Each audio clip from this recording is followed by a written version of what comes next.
think the difference between having 5 or 6 reviews on Amazon and having 105 is tremendous.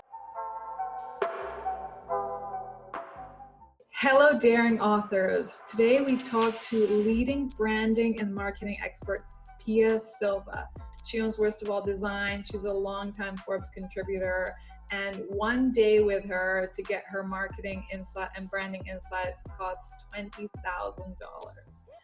We talked to her about the marketing strategies that she used on her own book when she launched it, how to get 100 reviews for your book within 2 months of its launch, how to maximize your chances of becoming an Amazon category bestseller, how to automate your Amazon reviews so that over the life cycle of your book, you're continually getting reviews, how to get over 10 interviews a month during your launch period, and the one tactic that led to over 10,000 downloads in just 2 days.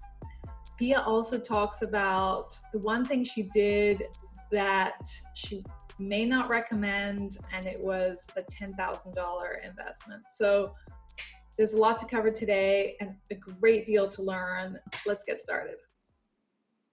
I think just even approaching a book where you put as much energy into planning and executing the marketing of it as you do the writing of the book. The book, it has to be good. You know, I invested in professional editing and wanted it to be a compelling read and all of that. But I think a lot of people publish the book and just hope it does well, and they don't think about any of this. Well, how am I going to get it into more people's hands? I know that a lot of people, because they tell me that a lot of people recommend my book to their friends, so there is a word of mouth component, but you still need a lot of people to read it first in order for that word of mouth component to even come into play. Yeah, you need the tipping point, because if 5 people read it, even if they talk about it. I mean, how far is that going to go? Yeah. What does the book launch look like? I mean, you can do endless marketing for a book. I mean, there were so many things I wanted to do, so I had to pick and choose and give my best efforts to the strategies that I decided to employ. So one of the big things I did, I really wanted reviews. So, you know, I'm self-published. Yeah. Amazon, I know how I feel when I find a book and it has 4 reviews and they're all 5 stars. Yeah. You're like, that's their mom, their dad, and their brother. Yeah. And I didn't want that to be the case. So I felt like I needed to get to 100 reviews as quickly as possible. So that was my goal. So I put this whole plan together to get these reviews. I actually tapped 100 individual people in my network, friends, family, people that were already on my list, and I specifically, individually got them to agree that they would read a PDF version of my book ahead of time and then write a review the day it was published. So this is huge. 100 people, you're not sending a form letter to everyone. No. You're not making it easy on yourself. No. You're specifically saying, okay, 10 people today, or whatever it is, Catherine, I'm sending you a PDF. No, I said, Catherine, would you be willing, if I sent you a PDF, to promise to write me a review on the day that it's launched? And, you know, and got them to agree first. Yeah. And then I had a whole schedule of following up, preparing them, reminders the week or 2 before, reminder, like this is coming up, you know, so I wanted them to be really ready and bought in. And I had a whole spreadsheet of their names and their emails, keeping track of who said yes, keeping track of who said they would. Individually contacting 100 people and going back and forth with them and getting their commitment is a lot of time and work for a review on Amazon. So 100 people agreed. I sent them the review, the book. Then I sent reminders and such. And then the week of, you know, I let them know you don't have to buy the, like, I'm looking for an honest review. I'm not asking for a 5-star review. I don't care, actually. Like, by all means, if you don't like it, put a negative review, because I want them to know that these are real reviews. I think, you know what, you had the language down so perfectly. I think I'll share that. Okay. if you're okay. Yeah, with no, it, that's fine. That's fine.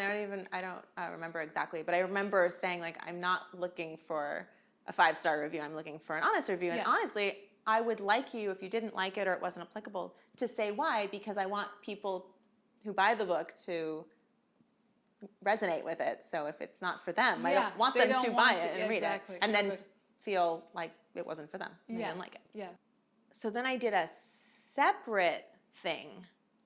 I think it was separate, just like a bigger list, where I said, if you pre-order the book, because when you pre-order the book on Amazon, it counts as a sale on the day that it launches. So you want to get as many pre-orders as possible, because the higher the sales on the day it launches, the more likely you'll get that like bestseller or hit that. Pre-orders are really important, so let's quickly dig into what Pia is saying here. And to understand pre-orders, you need to understand how Amazon's sales algorithm works. 100% of today's sales count towards your sales ranking, but each previous day's sales count half as much. So here's an example. If you've consistently been selling 100 copies a day, all 100 of today's copies count. Of the 100 that you sold yesterday, 50 of them count. And the previous day, 25 of them count. The day before that, 12.5 of them count, and so on. Pre-orders work in the same way. On the day your reader clicks on the pre-order button, it's recorded for your sales ranking. Since the algorithm rewards sales momentum, you want to get pre-orders leading up to your release date, because your book will already be rising up in its sales rank. But you don't want to gather pre-orders too far in advance, since they won't count as much. So I said, anybody who pre-orders the book, I will send you a PDF copy now. And if you send me the receipt, like screenshot the receipt, and I did like a free webinar, like about some concept in the book, about pricing your services to freedom. So I said, and you'll be invited to this live training that I'm going to do just for people who pre-order the book. That's great. So I had this marketing thing. So again, like incentives to buy the book. To my people who agreed to do a review, I told them, you don't have to buy the book, but if you do, also, I think I just said to them, like, thank you for the review no matter what, but it would really help me out if you pre-ordered the book, because I wanted as many people to buy it as possible. Most of the people did.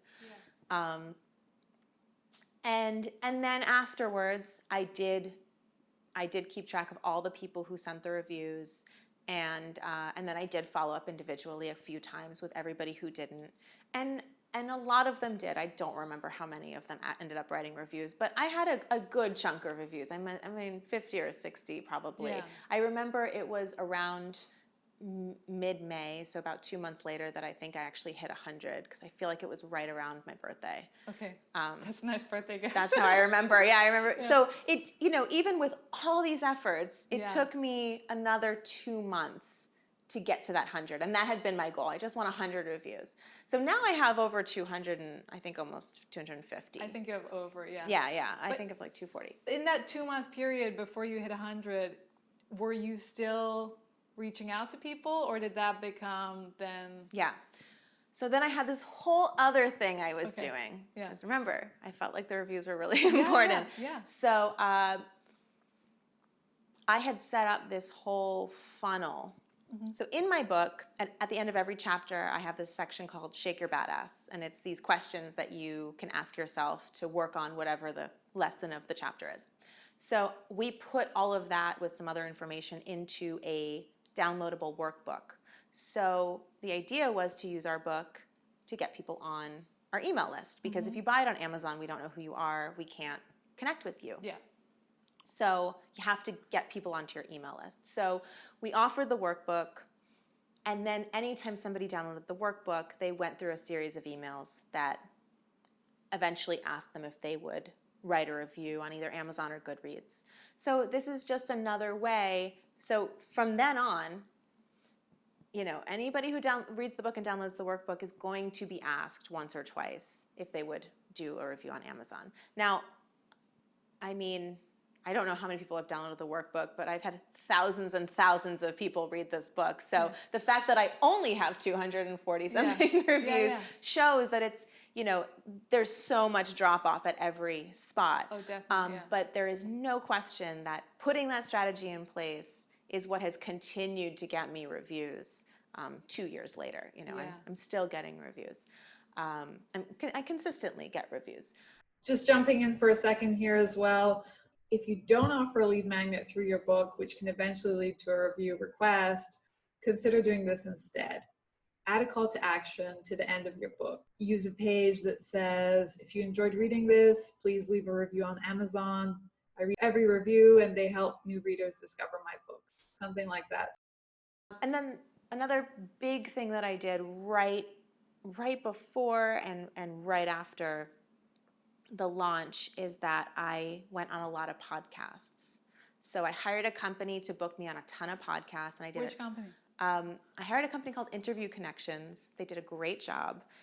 Probably in that month or two, I was on 25 podcasts. That's great. And for all of them, I believe I gave them a free download. I gave them a link. I said, I have this, I gave away this brand shrink interview that I do to anyone who was listening. And I said, and you'll also get a free chapter of my book, so the first chapter. So then everybody gets the first chapter of my book. And then at the end of the chapter, there's a link in the PDF to go buy the book on Amazon. So you can see like all the marketing was going towards, okay, the chapter, and then you'll download the book, and then you'll want to download the workbook, and then you'll be offered the review. So creating that system, you create it once, and then it kind of lives forever. That's great.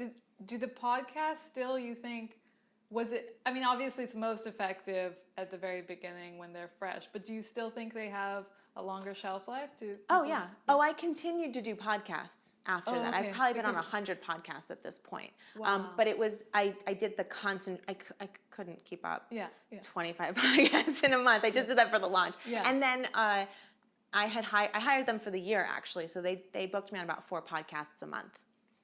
So I did that for a while. Perfect. Yeah. Yeah. Podcasts are supposed to really move books. So Yeah, I mean, it's a really easy way to get a lot of information from somebody. So giving away the free chapter, you have to have like a pithy summary of why the chapter itself is interesting. So, my first chapter kind of overviews how we went from $40,000 in debt to $500,000 in 1 year without advertising.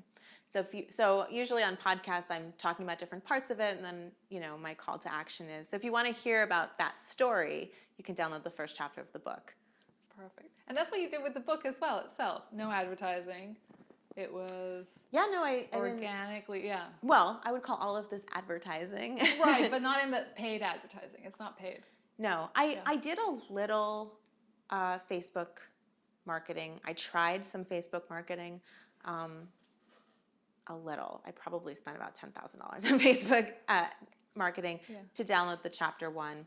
It was really hard to track where that, how much that was bringing in. I definitely got a lot of people downloading the first book. Mm-hmm. In the end, because of the metrics and because of how much I make on the back end of a book, I had an idea of how many people I thought would have to buy in order for it to break even. Yeah. I ended up turning them off and kind of felt like my sales stayed the same. So it's not that sales didn't come from it, but I don't think it necessarily, I didn't do a great job of, who knows? I'm not a Facebook ads expert. Right. But I mean, you're pretty close to being an expert. I'm an expert compared to people who don't know what they're doing, but I don't have a Facebook ad company. Yeah. But that was the only, my point is, I didn't feel enough of a bump from it to keep it going. Right. But that was the only paid stuff that I really tried. Okay. Another thing I did that I think I had good results from is that I did a BookBub. That's great, yeah. BookBub campaign. Yeah. Right? Yeah. So I pitched them to do a $1 campaign. Yeah. And they denied it. They get so many pitches. Yeah. And then I pitched them again for a free one, and I got it. They emailed me like, hey, we have an opening for tomorrow. Do you want it? I think it was like December 22nd. So it was right before Christmas. So I just took it because I thought, well, fine. And I got like 20,000 downloads from that. Wow. So in what period of time? Do you remember? Oh, like 2 days. Wow. Yeah. Yeah. So, who knows? People downloading a book for free. Right, sure. It's not as many of them will read it, but Not as still, many we're will talking read it. about 20,000 Exactly. people. So that was a great little experiment too. And you couldn't track them afterwards. No, it's just like the book in more people's hands. I mean, the only way I would know, I wouldn't know that they came from that unless they said it in their review or told me. But there's no question a chunk of those people read the book and downloaded the workbook and got on my list. And so, of course, it's worth it.